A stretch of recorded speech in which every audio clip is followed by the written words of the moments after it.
prenez la carte du monde avec les réactions de chacune des puissances ou chacun des États par rapport à la situation, elle est pratiquement semblable à la carte des soutiens à l'Ukraine et inversement la relation à la Russie. Autrement dit, c'est un conflit qui reflète aussi le bouleversement de l'ordre mondial, caractérisé notamment par la formation, la constitution d'un bloc occidental de plus en plus rigide, de plus en plus lié, et qui se reflète ou qui se traduit notamment par des Européens qui désormais affichent un soutien inconditionnel à Israël et s'alignent systématiquement sur les États-Unis, avec plus aucune référence à l'hypothèse des deux États, avec plus aucune référence également au respect du droit international. Je rappelle que là, Israël est en train d'exercer son droit à la légitime défense. À mesure où il a été attaqué, il a le droit de réagir sur le plan militaire, mais qui ne peut pas s'affranchir pour autant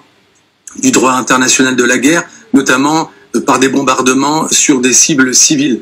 Et cet élément est rappelé à chaque attaque sur Gaza par notamment les Européens. Il n'y a plus de référence à cela. Et plus largement, si vous regardez les communiqués de l'Élysée ou du Quai d'Orsay, là aussi on atteste du même glissement où il n'y a plus de volonté de référence au processus de paix, notamment aussi. Donc il y a la constitution d'un bloc occidental et dans le reste du monde, soit une mise à distance. La Chine n'a pas réagi. La Chine n'a même pas exprimé un soutien à Israël. Russie appelle à une retenue réciproque.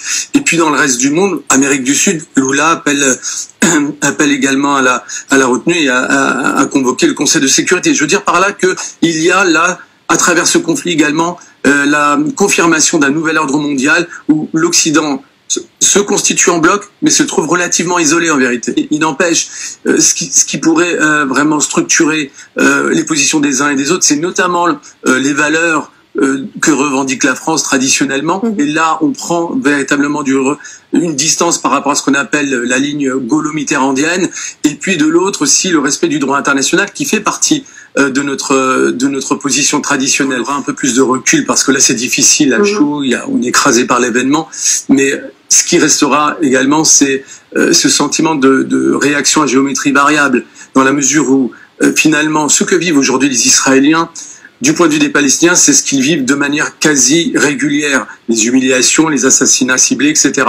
Et le fait que, face à cette réalité quotidienne, il n'y ait pas de réaction occidentale, il n'y a pas de réaction des chancelleries, et que, à l'inverse, il y ait une réaction légitime par rapport à ce que vivent les Israéliens aujourd'hui, atteste finalement d'un parti pris, d'une partialité et finalement d'une vision du monde à géométrie variable qui affecte finalement les valeurs qu'on revendique généralement, l'universalisme, l'humanisme. Merci.